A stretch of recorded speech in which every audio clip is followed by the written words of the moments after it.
ஓம் சாந்தி. வணக்கம். எல்லாரும் நலமா இருக்கீங்களா? இன்னைக்கு நம்ம திருச்செந்தூர் மாசி திருவிழாவ பத்தி பார்க்க போறோம். இப்ப சனிக்கிழமை தான் தொடங்குச்சு. 22ஆம் தேதி மாசி திருவிழா தொடங்குச்சு. ஒவ்வொரு வருஷமும் மாசி திருவிழா ரொம்ப உற்சாகமா, அ கோலாகலமா நடக்கும். ரொம்ப ஊர் மக்களே ரொம்ப சந்தோஷமா, ஆரவாரமா கொண்டாடுவாங்க அந்த விழாவ. 12 நாள் நடக்கும் அது. ஒரு வருஷமும். ஒவ்வொரு வருஷத்துலயும் 2 தடவ திருவிழா நடக்கும். ஒண்ணு அந்த தட்சிணாயனம் ஆரம்பிச்ச உடனேவும், உத்தராயணம் ஆரம்பிச்ச உடனேவும் இந்த மாரி நடக்கும். இப்ப உத்தராயணம் ஆரம்பிச்சு இந்த மாசி மாசம் எப்பவுமே நடக்கிறது தான். திருச்செந்தூர் வந்து 2வது படை வீடு முருகருக்கு. அது பெரிய கோயில் வேற. அது நலசூர சம்ஹாரம்லாம் நடந்த கோயிலாச்சே. அதனால அது ரொம்ப விசேஷமா நடக்கும். 12 நாளுமே விதவிதமான சப்பரம், விதவிதமான அலங்காரம், வீதி உலா, சண்முகர் வந்து அ உற்சவ மூர்த்திய வீதி உலா கூட்டிட்டு வர்றது, அதெல்லாம் ரொம்பவே கிராண்டா நடக்கும். அப்புறம் அந்த 5வது, 7வது, 5வது, 7வது, 8வது திருநாள் அப்பல்லாம் வந்து திருவிழா வந்து வித்தியாசமாலாம் இருக்கும். சிகப்பு சாத்தி, வெள்ள சாத்தி, பச்சை சாத்தி அந்த மாரிலாம் சொல்லுவாங்க. அ அது அது வந்து முருகர் வந்து உற்சவர் வந்து சண்முகரா இருப்பாரு. 6 முகம் கொண்டவர் தான் அந்த உற்சவர் சண்முகர். அவரு தான் அந்த கொடிமரத்துக்கு நேரா இருப்பாரு. மெயின் மூலவர் வந்து கடல பார்த்த மாரி இருப்பாரு. மூலவர் சிலை வந்து வெளியில தெரியாது. இதுதான் நேரா கொடிமரத்துக்கு நேரா இருக்கிற மாரி இருக்கும். இவருக்கே இந்த உற்சவர் சிலைக்கு நெறைய ஹிஸ்டாரிக்கல் பின்னாடி பேக்கிரவுண்ட்ல வரலாறு ரொம்ப இருக்கு. அந்த காலத்துல இந்த போர்ச்சுகீசியர் காலத்துல என்ன நடந்தது, டச்சுக்காரங்கள், அப்புறம் கிழக்கிந்திய கம்பெனி வரும்போதெல்லாம் என்ன நடந்தது அப்படிங்கிறத அந்த சண்முகர உற்சவர் சிலைய வச்சு நெறைய வரலாற்று பிரசித்தி பெற்றது. அது வந்து டச்சுக்காரங்களோட ஹிஸ்டரியிலயுமே இத பத்தி திருச்செந்தூர பத்தி வந்திருக்குது. அது எப்படின்னா, முன்ன ஒரு காலத்துல 16வது நூற்றாண்டுல தான் முதல்ல போர்ச்சுகீசியர்கள்லாம் வந்து வியாபாரம் பண்ணியிருக்கிறாங்க. இந்த காயல்பட்டினம், திருச்செந்தூர் கிட்டக்க இருக்கிற காயல்பட்டினத்துல அந்த முத்தெடுக்கிற அந்த கான்ட்ராக்ட்ட வந்து திருமலை நாயக்கர், மதுரையில இருக்கிற ஒரு திருமலை நாயக்கரோட சைன் வாங்கிட்டு வியாபாரம் பண்ணியிருக்கிறாங்க. அதுக்கப்புறம் டச்சுக்காரங்க வந்து வியாபாரம் பண்ணியிருக்காங்க. அப்புறம் போர்ச்சுகீசியருக்கும், டச்சுக்காரங்களுக்குமே சண்டை வந்திருக்கு.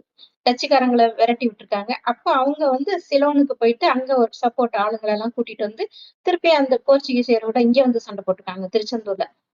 நமக்கு சம்மந்தமே இல்லாம அவங்க 2 பேருக்குள்ளயே சண்டை அந்த மாரிலாம் நடந்து, அதுக்கப்புறம் என்ன ஆச்சு, டச்சுக்காரங்க அந்த கோயிலுக்குள்ளேயே போயிட்டாங்க. போயிட்டு அங்க போர் தளவாடங்கள் எல்லாம் உள்ள வச்சுக்கிட்டு, அவங்களே இருந்துட்டு வெளியில வராம அந்த இடத்த புடிச்சுக்கிட்டாங்க. கோயிலும், கோயிலோட சிலைகள் எல்லாமே ஆக்கிரமிப்பு பண்ணிட்டாங்க.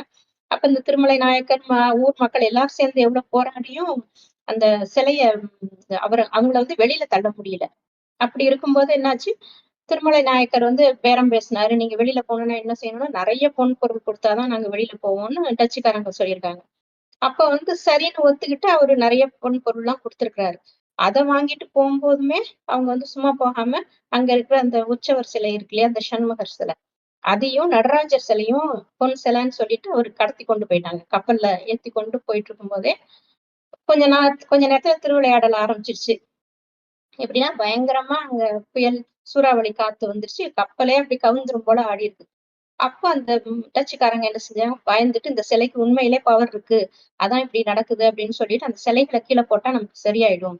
அப்படின்னு சொல்லிட்டு முருகர் சிலையும், நடராஜர் சிலையும் அப்படியே கடலுக்குள்ள தூக்கி போட்டுட்டாங்க. தூக்கி போட்ட உடனே நடுக்கடல்ல ஆழத்துல. தூக்கி போட்ட உடனே ஆச்சரியமா அப்படியே நின்றுச்சு எல்லாமே. புயல், சூறாவளி எல்லாமே நின்றுச்சு. அதுக்கப்புறம், அப்பா நம்ம தப்பிச்சா போதும்ன்னு சொல்லிட்டு அவங்க நாட்டுக்கு கிளம்பி போயிட்டாங்க. அதுக்கப்புறம் ஒரு 5 வருஷம் அது உள்ளேயே தான் இருந்திருக்கு. மக்களுக்கு தெரியவே இல்ல. கண்டே பிடிக்க முடியல. அதுக்கப்புறம் 5 வருஷம் கழிச்சு தான் ஒரு மலையப்ப பிள்ளைன்னு சொல்லிட்டு ஒரு பக்தர் கனவுல வந்து சொல்லியிருக்கிறார் கடவுள். இந்த சண்முகர் சிலை வந்து நான் இங்க தான் இருக்கிறேன் அப்படின்னு சொல்லிட்டு சொன்ன மாதிரி கனவு வந்திருக்கு. அ ஆழ்கடல்ல இருக்குது அப்படின்னு சொன்னோனே, எப்படி அத கண்டுபிடிக்கிறதுன்னு சொல்லிட்டு மறுநாள் கடற்கரையில போய் நின்னுட்டு, எப்படி நமக்கு கிடைக்கும் அப்படின்னு பார்த்துட்டு இருக்கும்போது, அந்த பருந்து வட்டம் விட்டுருக்கு அந்த இடத்துல. அந்த இடத்துல அவங்க போட் எல்லாம் எடுத்துட்டு கொண்டு போய் பார்த்து, தோண்டி உள்ள இறங்கி பார்க்கும்போது, அந்த சண்முகர் சிலை 5 வருஷத்துக்கு அப்புறம் கிடைச்சிருக்கு. 5 வருஷத்துக்கு அப்புறம் கிடைச்சதுனால, அந்த முகமெல்லாம் கொஞ்சம் அரிச்சு இந்த கடல் உப்பு தண்ணி தானே, அதனால அரிச்சு ஒரு மாதிரி தான் இருக்கும். இப்பவும் நீங்க பார்த்தா தெரியும். அந்த சண்முகர் சிலை வந்து 6 முகம் இருக்கும். 6 முகம்னா அப்படி வரிசையா 6 முகம் படத்துல காமிக்கிற மாரி இருக்காது. சுத்தி இருக்கும். இந்த நான்முகன் பிரம்மனுக்கு இப்படி 4 தலை வச்சிருப்பாங்கல்ல சுத்தி, அதே மாதிரி 6 தலையும் சுத்தி இருக்கும். நடுவுல ஒரு முகம், 2 பக்கமும் 2 சைடு. 2 முகம் கொஞ்சம் கொஞ்சம் பாதி பாதி தெரியிற மாரி இருக்கும். அ அதுதான் இப்பவும் உற்சவர் சிலையா வச்சிருப்பாங்க. அந்த உற்சவர தான் இப்ப வந்து இந்த மாசி திருவிழால வெளியில திருவிழா வீதி உலா வர்றதுக்குலாம் எடுத்துட்டு வருவாங்க. அது அது எடுத்துட்டு வர்றதே ஒரு அழகா இருக்கும். அப்படியே சிலைய தூக்கி கொண்டு போய் தேர்ல வச்சிட மாட்டாங்க. அது அப்படியே படிப்படியா அதுவே நடந்து வர்ற மாரி ஒரு ஸ்டெப் மாரிலாம் அரேஞ்ச் பண்ணி அந்த தேருக்கு கூட்டிட்டு வர்ற மாரி செய்வாங்க. அதெல்லாமே பார்க்கறதுக்கு ரொம்ப நல்லா இருக்கும். மக்கள் ரொம்ப உற்சாகமா, ஆரவாரமா கொண்டாடுவாங்க. அப்புறம் அந்த 7வது நாள், 8வது நாள் இதெல்லாம் சிகப்பு சாத்தி, பச்சை சாத்தி, வெள்ளை சாத்தி இந்த மாரிலாம் நடக்கும். சிகப்பு சாத்தின்னா, இந்த ஆறுமுகம் வந்து பின்பக்கமும் தெரியும். பின்பக்கம் ஒரு முகம், அதே மாரி சைட்ல 2 முகம். அந்த மாரி சுத்தி சுத்தி முகம் இருக்கிறதுனால, பின்பக்கத்த நம்ம சாதாரணமா பார்க்க முடியாது. தேர்ல கொண்டு வந்துட்டு இருக்கும்போது என்ன செய்வாங்க, அந்த சிகப்பு சாத்தி அப்படின்னு சொன்னா, சிகப்பு கலர்ல தான் சிகப்பு பட்டாடையில, தங்க ரதத்துல ஃபுல்லாவே சிகப்பு மலர்களால அலங்காரம் பண்ணியிருப்பாங்க முருகருக்கு, அந்த சண்முகருக்கு. அப்ப பின்னாடி எப்படி இருக்கும்னா, சிவனோட அம்சமா காட்டுற மாதிரி புலித்தோல் உடுத்தி ஒரு நடராஜர் கோலத்துல பின்பக்கம் பார்த்தா நடராஜர் மாரி இருக்கும், அந்த முருகன. அந்த மாரி அலங்காரம் பண்ணியிருப்பாங்க. முன்னாடியும் பார்க்கலாம், பின்னாடியும் பார்க்கலாம். முன்னாடி சண்முகர் மாரி இருக்கும். பின்னாடி அந்த முகத்த வந்து சிவன் மாதிரி அந்த அப்படியே கால தூக்கி இருக்கிற மாதிரி இருக்கும். நடராஜர் மாரியே அலங்காரம் பண்ணியிருப்பாங்க. பார்க்க அப்படியே நடராஜர் சிலை மாரியே இருக்கும், பின்பக்கம் பார்த்தா. அது எந்த கோயிலுமே இருக்காத அந்த ஒரு விசேஷமா இருக்கும். அது வந்து சிவனோட அம்சம் அப்படிங்கிறத காட்டுவாங்க. அடுத்தது வெள்ள சாத்திங்கும்போது, அடுத்த நாள் வந்து வெள்ளி ரதத்துல எடுத்துட்டு வருவாங்க. அந்த வெள்ளி ரதத்துல வரும்போது வெள்ள கலர்ல, சுத்தமா அந்த ஃபுல்லா வெள்ள மலர்கள் தான். வெள்ளை ஆடை உடுத்தி அவருக்கு வந்து பிரம்மனோட அம்சமா காட்டுவாங்க. பிரணவ மந்திரத்த பிரம்மனுக்கு இது பண்ண மாரி, மந்திர உச்சாடனம் பண்ண மாதிரி, அந்த ஐதீகத்த காட்டுற மாதிரி அலங்காரம் பண்ணி கொண்டு வருவாங்க. அதுக்கப்புறம் பச்சை சாத்தின்னு அடுத்த நாள். ஈவினிங் வந்து பச்சை சாத்திங்கும்போது, ஃபுல்லா பச்சை கலர்ல பட்டு உடுத்தி, பச்சை கலர் பச்சைன்னே ஒண்ணு இருக்கும். ஒரு பூ மாரி ஒண்ணு இருக்கும். அத வச்சே ஃபுல்லா தோரணம் மாரி ஃபுல்லா மாலை எல்லாமே பச்சை கலர்ல இருக்கும். அது வந்து விஷ்ணுவோட அம்சமா காட்டியிருப்பாங்க, அந்த சண்முகர.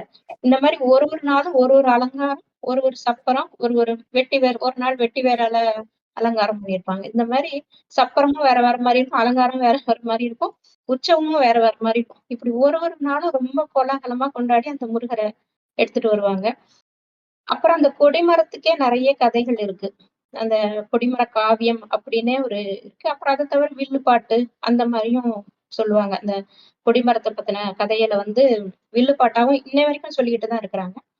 அப்புறம் இப்போ வந்து ரீசென்ட்டா 2வது கொடிமரம் கடைசியா இருக்கிற கொடிமரம் மாத்தும்போது என்ன ஒரு ஆச்சரியமான விஷயம் நடந்ததுன்னா, நம்ம தான் பிறவிக்கு என்ன நம்மளோட பிறவிக்கு நோக்கம் என்ன? நோக்கம் என்னன்னு நம்ம தேடுவோம் இல்லையா? நம்மளோட பிறவிக்கு தான் என்ன அர்த்தம்? நம்ம மட்டும் இல்ல, ஒரு ஒரு எரும மாடு கூட அந்த மாரி நடந்துட்டு இருக்குது. அது ரொம்ப ஆச்சரியமான விஷயம். எப்படின்னா, ஒரு தடவ இந்த திருநெல்வேலிக்காரங்க அந்த பிள்ளைமார்கள்லாம் காவடி சிந்து பாடிக்கிட்டு, காவடி எடுத்துட்டு திருநெல்வேலியிலேருந்து நடந்து போவாங்க திருச்செந்தூருக்கு. அப்படி காவடி எடுக்கிறதுக்கு முன்னாடி முந்தின நாளே காவடி சிந்துன்னு வீட்ல பஜனை பாடுவாங்க. அந்த கந்தர் அனுபூதி, கந்தர் அலங்காரம் இதெல்லாம் பாடிட்டு இருக்கும்போது, வெளியில வந்து ஒரு எரும மாடு வந்து நின்னு அத கேட்டுக்கிட்டே இருந்திருக்கு. அப்படியே பக்தியில உருகுற மாரி அப்படியே ஒரு சிலையாட்டம் அது அப்படியே வாசல்ல நின்னு கேட்டுட்டே இருந்திருக்கு. அதால வாய் திறந்து ஒண்ணும் சொல்ல முடியாத தவிர, அதோட முக பாவனைய பார்க்கும்போது, அது அந்த பாட்ட ரொம்ப ஊன்றி கவனிக்கிற மாரியே இருந்திருக்கு. சரின்னு எல்லாரும் கண்டுக்கல. அப்படியே விட்டுட்டாங்க. அப்புறம் மறுநாள் எல்லாரும் படுத்து தூங்கி எழுந்து காலையில காவடி எல்லாம் எடுத்து நடந்து போகும்போது, இந்த எரும மாடும் கூடவே போயிருந்திருக்கு. கூடவே போயிட்டு, அவங்க எல்லாம் கோயிலுக்குள்ள போயிட்டாங்க. இது உள்ள முடியாது இல்லையா? அந்த சண்முகருக்கு நேரா கொடிமரத்துக்கு இந்த பக்கம் நின்னுட்டு அப்படியே நின்றுச்சு. அப்படியே நின்னுட்டு டெய்லி அப்படியே அந்த கோபுரத்த பார்த்து அந்த சண்முகர் மூலவர் உற்சவர் அந்த சிலைக்கு நேரா நின்னுட்டு, அப்படியே கண்ணீர் வடிக்குதாம் அந்த மாடு. அது என்னன்னு யாராலயுமே புரிஞ்சுக்க முடியல. போன்னு விரட்டுனாலும் மாட்டேங்குது. அப்புறம் ஏதாவது சாப்பிட போகும். அது எப்படியாவது போக தானே செய்யும் அப்படின்னு பார்த்தா போவே இல்ல. இப்படி 1 நாள் கடந்து 2 நாள், 3 நாள், 4 நாள், 4 நாளும் அது அப்படியே தான் நிக்குது. யாராவது பக்தர்கள் ஒரு பழம் ஏதாவது குடுத்தா, அத மட்டும் சாப்பிடுது. குடுக்கலன்னா அதுவும் இல்ல. சாப்பிடவும் சாப்பிடாது. அப்படியே இருந்திருக்கு. விரதம் மாரி இருந்திருக்கு. அந்த எப்பயாவது சிறுநீர் கழிக்கணும்னா, அது தள்ளி போய் அந்த கோவில வந்து அசிங்கப்படுத்தக்கூடாதுன்னு சொல்லிட்டு, தள்ளி போய் அத முடிச்சுட்டு வந்து திருப்பி வந்து அதே இடத்துல நின்றுமா. அந்த மாரி நின்னு ஒரு மாரி உருகுற மாரி அப்படியே நின்றுருக்கு. அந்த ஒரு பார்வையோட நின்றுருக்கு.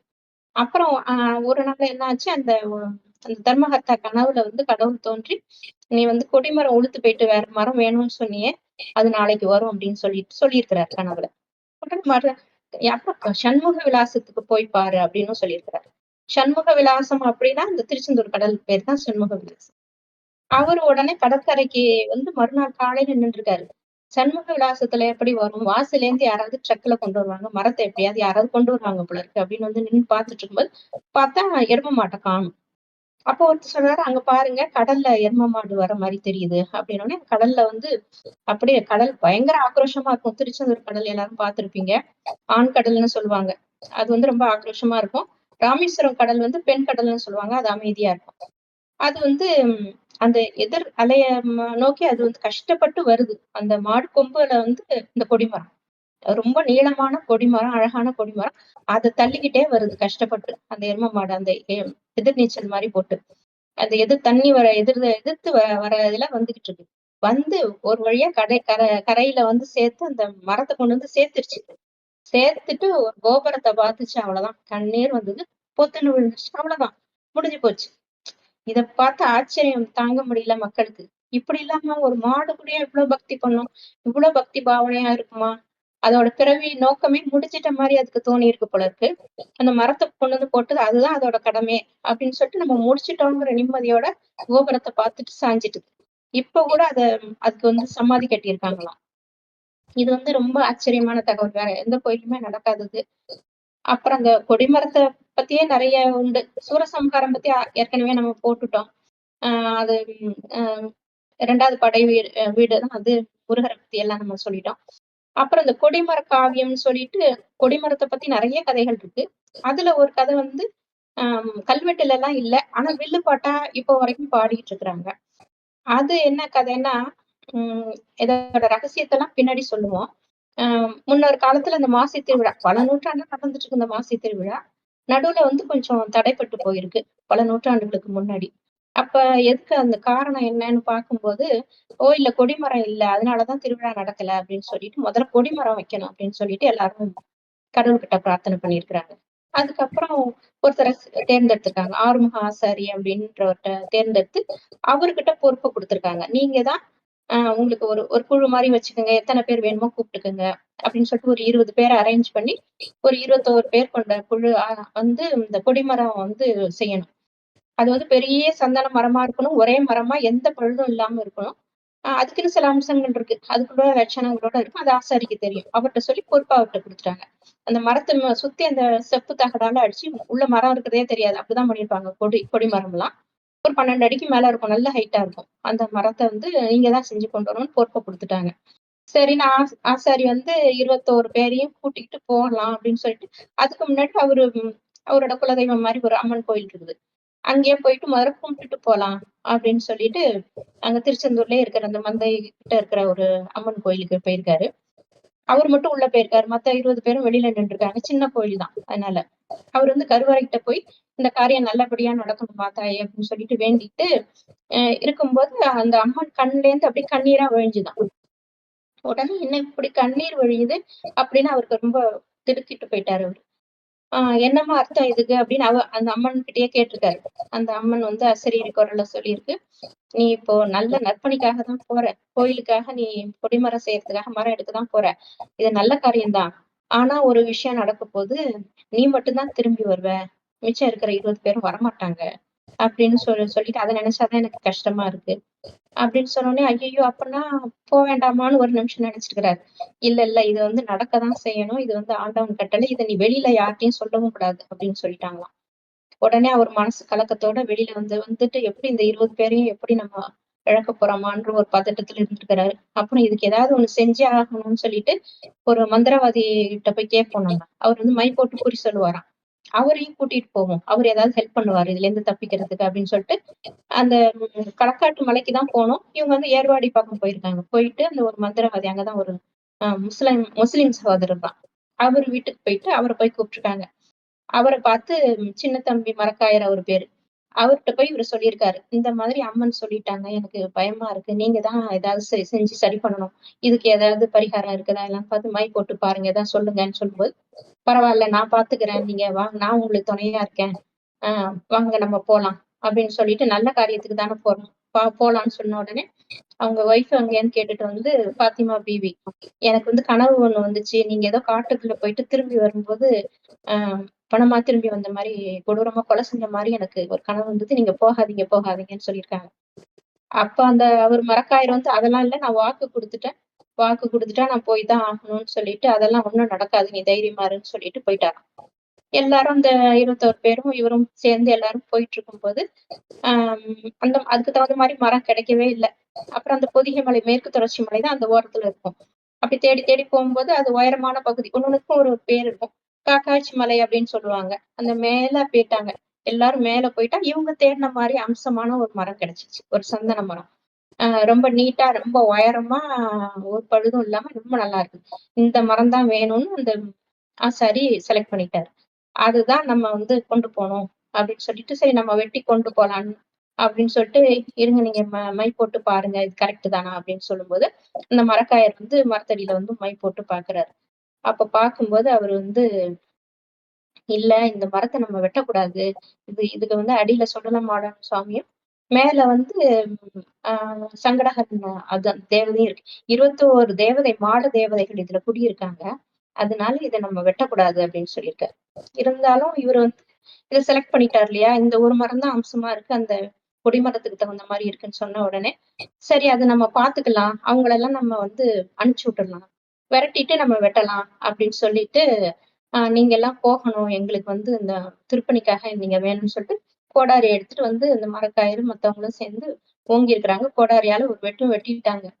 அப்படி வெட்டும்போது என்னாச்சு, கோடாரி திரும்பி அந்த அத்தன பேருமே வெட்டுப்பட்ட மாரி அப்படியே விழுந்துட்டாங்க. கோடாரி திரும்பிருச்சு. ஐய்யயோ! இப்படி ஆயிருச்சேன்னு அந்த ஆசாரிக்கு பயங்கர ஷாக் ஆயிட்டது. அதுக்கப்புறம் ஐயோ! மரக்காயரே நீங்க பாருங்க அப்படின்னு சொல்லி பார்த்தா, அவரு அதுக்கு மேல ரத்தம் கக்கி செத்து கிடக்குறாரு. ஆக மொத்தம் அத்தன பேரும் இறந்துட்டாங்க. இவருக்கு என்ன பண்றதுன்னே தெரியல. ஐயய்யோன்னு சொல்லிட்டு ஓடி இருக்கிறார். தன்னையாவது காப்பாத்திக்கணுமேன்னு சொல்லிட்டு ஓடி போய் நான் செஞ்சது தப்புதான் அப்படின்னு சொல்லிட்டு ஓடி போய் ஒரு சொரிமுத்து அய்யனார் கோயில் அங்க ஒண்ணு உண்டு. அங்க அதுவரைக்கும் ஓடி போய் சொரிமுத்து அய்யனார் கால பிடிச்சுட்டு, "நீங்க தான் என்ன காப்பாத்தணும். இந்த மாரி சுடலமாட சுவாமி அந்த இவங்கலாம் என்ன வந்து எல்லாரும் எங்க கூட வந்தவங்களலாம் வெட்டிட்டாங்க. பலி காவு வாங்கிட்டாங்க. எனக்கும் அந்த மாரி ஆயிடக்கூடாது. நீங்க தான் இது பண்ணணும். நான் வந்து இந்த திருப்பணிக்காக நான் வந்தேன்." அப்படின்னு சொல்லும்போது, சொரிமுத்து அய்யனார் வந்து அவங்கலாம் பின்னாடியே தொரத்திட்டு வந்திருக்கிறாங்க. அந்த மாட தேவதைகளும், அந்த சுடலை மாட சுவாமியும் வந்துருச்சு. அப்ப வந்து இவங்க வந்து திருச்செந்தூர் முருகனுக்காக தானே கொடிமரம் எடுக்க வந்திருக்கிறாங்க. திருச்செந்தூர் முருகன் நம்ம அண்ணன் தானே. நீங்க வந்து அதுக்காக நீங்க தடை பண்ணக்கூடாது. நான் ஒரு ஐடியா சொல்றேன். வெட்டி எடுத்துட்டு போட்டும். நீங்களே ஹெல்ப் பண்ணுங்க. நீங்க அந்த கொடிமரத்திலேயே குடியிருக்கலாம். அந்த திருச்செந்தூர் கொடிமரம் ஆனாலும் நீங்க அதிலேயே குடியிருக்கலாம். 21 மாட தேவதைகளும் அங்கேயே இருக்கலாம். நீங்க வந்து அதுக்கு தடை பண்ணாதீங்கன்னு சொன்ன உடனே, சரின்னு சொல்லிட்டு அவங்களே அந்த 21 மாட்டு வண்டியில போனாங்க இல்லையா? அந்த 21 மாட்டு வண்டியும் ஒண்ணா சேர்த்து அந்த மரத்த வச்சு கொண்டு வரதுக்கு ஹெல்ப் பண்ணாங்களாம். வந்துட்டு அந்த கொடிமரம் தான் வச்சிருக்காங்க அப்ப திருச்செந்தூர்ல. அதனாலதான் அந்த கொடி மரத்துக்கு தான் காலையில 5 மணிக்கெல்லாம் முதல் பூஜை அதுக்கு தான் நடக்கும். சுடலை மாட சுவாமிக்கு அடிமரத்துல இருக்கிறாருன்னு சொல்லிட்டு அந்த பூஜை நடந்துட்டு, கொடிமரத்துக்கு அப்புறம் தான் உள்ளயே திருச்செந்தூர் முருகனுக்கே அதுக்கப்புறம் தான் ஒவ்வொரு ஒரு நாளும் பூஜை எல்லாமே நடக்கும். இந்த மாரி கொடிமரத்துக்கு இன்னும் நெறைய கதைகள் இருக்கு. இது முக்கியமான கதை. அப்புறம் அந்த அப்பதான் அந்த எரும மாட்டு கதை சொன்னோமா, இந்த மாரி நெறைய கதைகள் அந்த திருச்செந்தூர் நெறைய பெருமைகள் இருக்கு. இதுக்கு மேல சொல்லிட்டே இருந்தா வீடியோ பெருசா போயிட்டே இருக்கும். அப்புறம் அதுக்கு பின்னாடி உள்ள ஞானத்த சொல்லலாம்னு நெனைக்கிறோம். சொல்லுங்க.